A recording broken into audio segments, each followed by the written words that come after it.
Hi, and welcome to the NewsGuard Academy.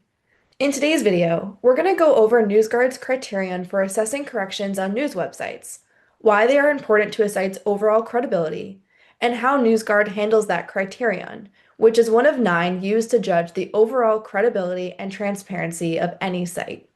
While it may seem counterintuitive, one of NewsGuard's criteria requires the regular publication of corrections.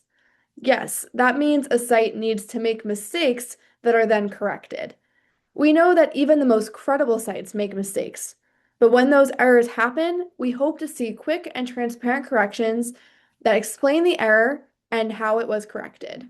This is based on our criterion, which states that a site must regularly identify and publish clarifications and corrections, transparently acknowledge errors, and not regularly leave significant false content uncorrected. Let's start with the New York Times.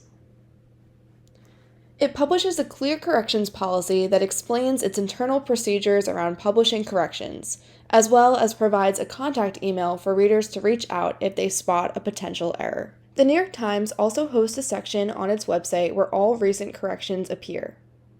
Clicking on the most recently corrected error, we can see that if we scroll down to the bottom, the New York Times amends a note that explains the error that originally occurred and how it was corrected. This meets NewsGuard standards for having adequate corrections. A site does not need to have such an extensive corrections policy in order to meet NewsGuard standards. The Hill, for example, also issues adequate corrections. While it does not maintain a database of all their corrections like the Times, it publishes transparent corrections at the top of articles that explain the error that occurred.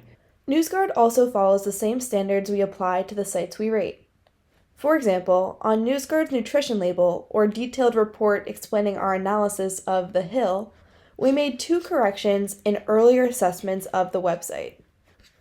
If we go to the bottom of our label, we can see that in both instances we explain the error that occurred and how we corrected it.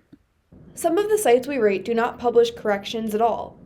For example, FranklinCounty.news, a site that covers several towns on the Florida Panhandle, does not have any corrections on the site that NewsGuard found. Asked about this lack of corrections, the site's editor told NewsGuard, "As for corrections, they are made immediately online, so those stories are instantly corrected and no further mention is made online, as a story is not appearing with errors in it." This does not meet NewsGuard's standard because the reader does not know that there was even a mistake to begin with. Another site that does not meet NewsGuard's criterion for corrections is the Daily Mail, a British tabloid. While the site sometimes publishes transparent corrections, NewsGuard has identified several instances in which the site made major revisions to articles without disclosing those revisions to readers. This article, titled "Exclusive: Face masks may raise risk of stillbirths, testicular dysfunction, and cognitive decline due to buildup of carbon dioxide," study warns, was published in April 2023. The summary at the top of the article includes 3 bullets that all advance the findings of the study.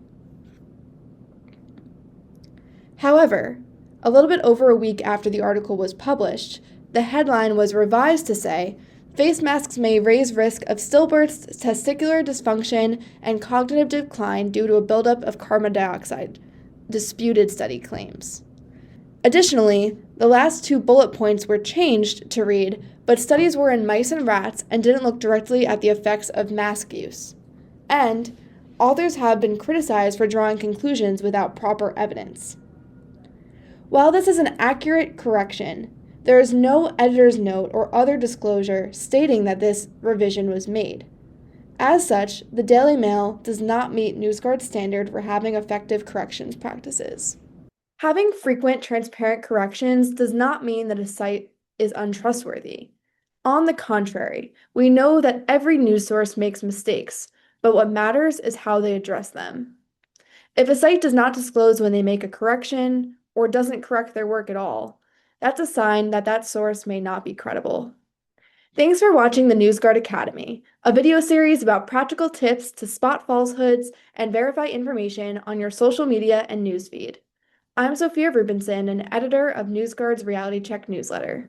To learn more about NewsGuard's standards of reliability, Be sure to subscribe to NewsGuard's Reality Check newsletter at newsguardrealitycheck.com. See you in the next video.